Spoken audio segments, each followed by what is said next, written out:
ये हटिया पहुंचने वाले हैं, इनकी जांच पूरी तरह से की जाएगी यहां पर, या फिर इनको पहले इनके घर भेजा जाएगा, वहां जांच की जाएगी? क्या इस पर कोई रणनीति तैयार हो पाई है?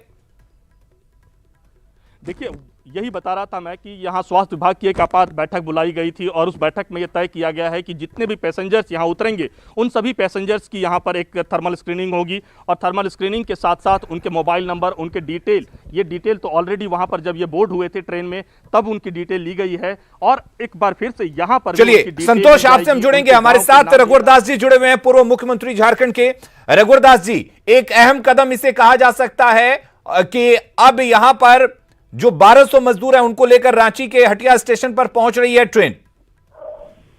बहुत खुशी की बात है कि हमारे आदरणीय गृह मंत्री अमित शाह जी ने झारखंड में, जहां हमारे साउथ में टेक्सटाइल के सेक्टर में काफी बच्चे बच्चियां काम करते हैं, उनको लाने के लिए हैदराबाद से आज रांची 1200 कामगार को लाने की जो ट्रेन आज खुल रही है, उसके लिए मैं अमित शाह जी को, गृह मंत्री जी को बहुत बहुत बधाई देना चाहता हूँ। इसी तरह देश के अन्य राज्यों में, खासकर सूरत, बॉम्बे में भी काफी मजदूर फंसे हुए हैं जी। इस पर भी मैं माननीय गृह मंत्री से चाहूंगा कि पहल करके वहां से भी हमारे कामगार को लाने की कृपा करें। रघुवर दास जी, जो झारखंड सरकार की तरफ से व्यवस्थाएं हैं क्वारंटीन करने की या स्वास्थ्य की, उनके बारे में क्या कहेंगे आप? नहीं, देखिए, एक हिंद पीढ़ी को लेकर पूरे राज्य के लोग चिंतित हैं। अभी सरकार को एक हिंद पीढ़ी, एक मोहल्ला इनसे नहीं समझा और इसके कारण ही आज सरकार को वहां सीआरपीएफ उतारना पड़ा। सरकार की इच्छा शक्ति मजबूत होनी चाहिए। सरकार इकबाल से चलता है, लेकिन जिस तरह लुंचपुंज व्यवस्था इस कोरोना में हिंद पीढ़ी क्षेत्र में देखने को मिला, जिसके कारण ही झारखंड में 100 से ज्यादा संख्या पहुंच गई। मेरी सरकार से अपील होगी कि इसको सख्ती से, लॉकडाउन का सख्ती से पालन कराएं ताकि हमारा झारखंड कोरोना से जल्द मुक्त हो सके। लेकिन जो ये मजदूर आ रहे हैं, आज पहले पायलट प्रोजेक्ट के तहत 1200 मजदूर आ रहे हैं, अगर मान लीजिए ये सफल होता है और तमाम मजदूरों को झारखंड लाया जाता है तो 4 से 5 लाख मजदूर झारखंड पहुंचेंगे। तो क्या उनकी जांच की व्यवस्था, उनको क्वारंटीन करने की व्यवस्था, उनके रहने खाने और उनके रोजगार की व्यवस्था एक बड़ा चैलेंज होगा झारखंड सरकार के लिए? नहीं, देखिए, क्वारंटीन तो रेलवे स्टेशन पर होगी भी और राज्य सरकार ने भी कुछ व्यवस्था की होगी, तो निश्चित रूप से सारे जो भी मजदूर आएंगे उनकी पूरी जांच पड़ताल करने के बाद ही अगर वो स्वस्थ रहेंगे तभी घर जा सकते हैं,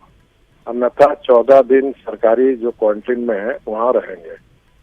ये राज्य सरकार की जिम्मेदारी और भारत सरकार ने भी काफी इसमें सहयोग कर रहे हैं। हर गरीब को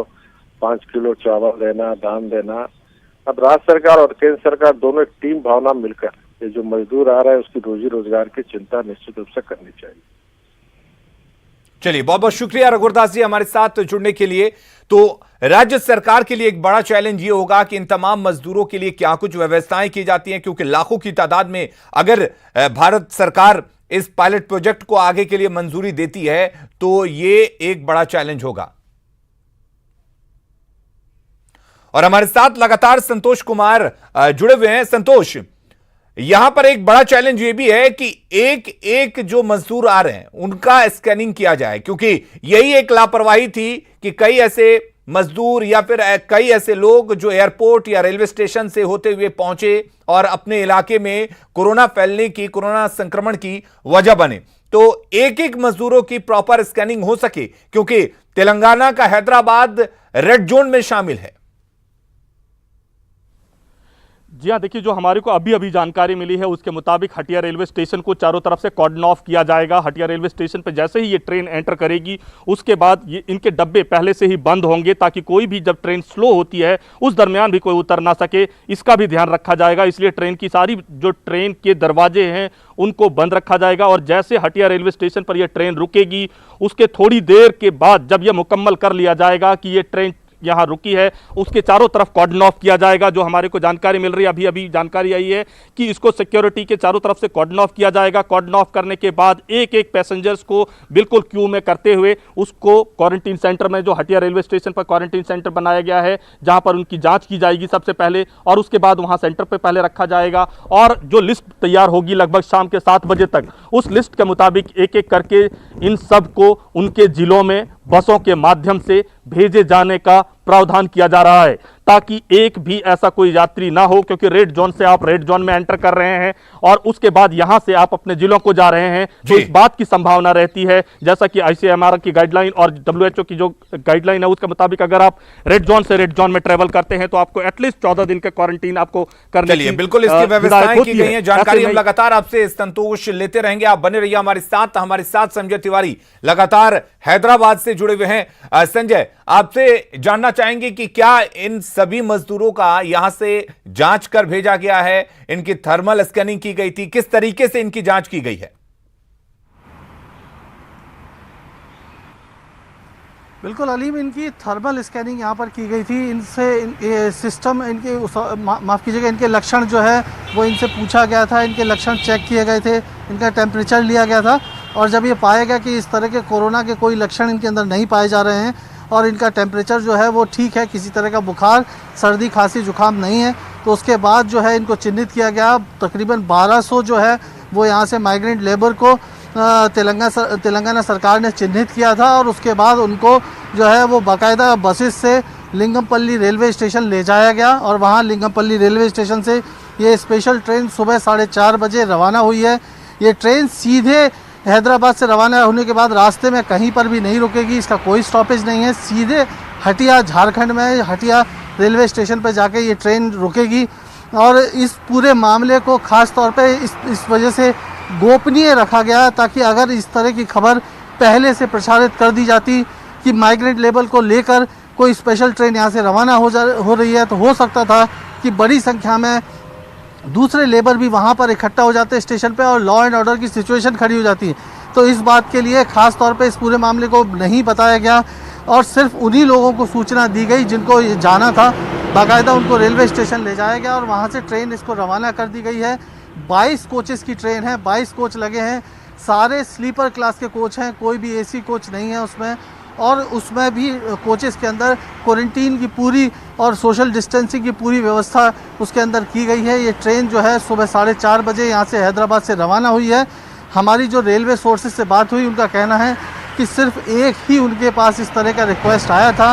रेल मंत्रालय से मंजूरी मिलने के बाद उन्होंने ये ट्रेन स्पेशल ट्रेन चलाई है। अभी तक इस तरह का कोई दूसरा रिक्वेस्ट साउथ सेंट्रल रेलवे के पास नहीं है, लेकिन उनका कहना है कि अगर इस तरह का कोई रिक्वेस्ट आता है और रेल मंत्रालय से मंजूरी मिलती है तो आगे भी दूसरी जगह के लिए ट्रेन इस तरह से रवाना की जा सकती है। जी अलीम। संजय, इस वक्त एक अहम बैठक भी चल रही है दिल्ली में, प्रधानमंत्री बैठक कर रहे हैं रेल मंत्री और रेल के अधिकारियों के साथ, तो उम्मीद करते हैं कि जब ये पायलट प्रोजेक्ट अगर पूरी तरह से सफल होता है तो इस पायलट प्रोजेक्ट को दूसरी जगह भी लागू किया जाएगा। लेकिन सवाल आपसे ये हम जानना चाहते हैं कि इसमें किस तरह के लोगों को शामिल किया गया था, किस तरीके से इस पूरे योजना को गुप्त रखा गया, और यहां पर कौन कौन से लोग शामिल थे, कौन कौन से लोग मौजूद थे जब इस ट्रेन को रवाना किया गया था?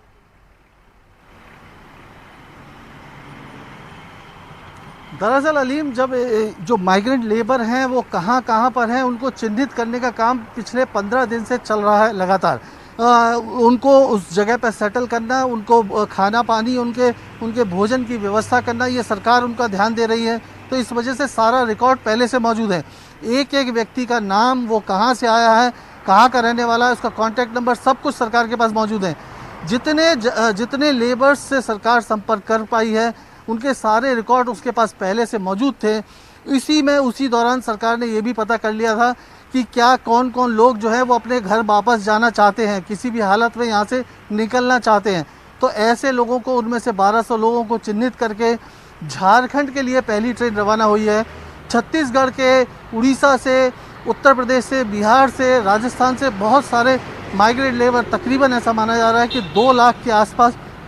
तेलंगाना में माइग्रेंट लेबर हैं, और जो अपने घर जाना चाहते हैं तो उनको कैसे शिफ्ट किया जाएगा, ये एक बड़ा सवाल है। पहले ये कहा जा रहा था कि बाई रोड इनको भेजा जाएगा, और ये भी खबर आई थी हमारे पास कि जो चीफ सेक्रेटरी हैं तेलंगाना के, उन्होंने पत्र लिखा था इन राज्यों के मुख्य सचिवों को कि अगर वो चाहें तो हम जो है चलिए यहाँ संजय, से आप हमारे facilitate कर साथ सकते बने हैं। रहिए, हमारे साथ